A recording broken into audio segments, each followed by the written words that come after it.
Hello everyone. ఇప్పుడు నేను చూపిస్తున్న స్టడీ సెషన్ అనేది నైట్ జరిగిందండి. నేను సిఎస్ఐ నెట్కి సంబంధించిన ప్రిపరేషన్ అయితే చేశానండి. Topic endocrine glands. Endocrine glands చదువుతున్నప్పుడు కొంచెం కష్టం అనిపించిందండి. Especially in the topics of adrenal cortex and adrenal medulla, దానికి సంబంధించిన హార్మోన్స్ అనేది చదువుతున్నప్పుడు కొంచెం డిఫికల్ట్ అనిపించిందండి. ఇక్కడ ఎట్లయితేనేమి ఇంపార్టెంట్ పాయింట్స్ హైలైట్ చేస్తూ క్వశ్చనింగ్ చేసుకుంటూ చదివానండి. క్వశ్చనింగ్ అనేది ఈ కాంటెక్స్లో నాకు ఎందుకో ఇంపార్టెంట్ అనిపించిందండి.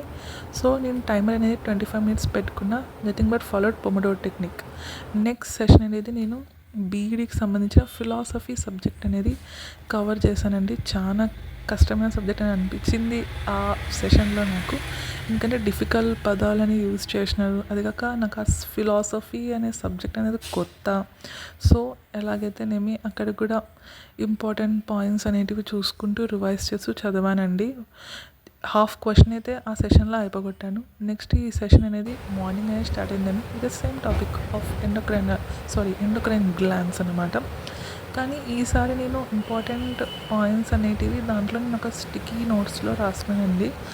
దీనివల్ల బెనిఫిట్ ఏంటంటే రిటైన్ అవుతుంది తొందరగా ఇన్ఫర్మేషన్ బ్రెయిన్కి, ప్లస్ టైం కూడా సేవ్ అవుతుందండి. ఓన్లీ ఇంపార్టెంట్ పాయింట్స్ మాత్రమే కవర్ చేయొచ్చు when there is an hurry situation.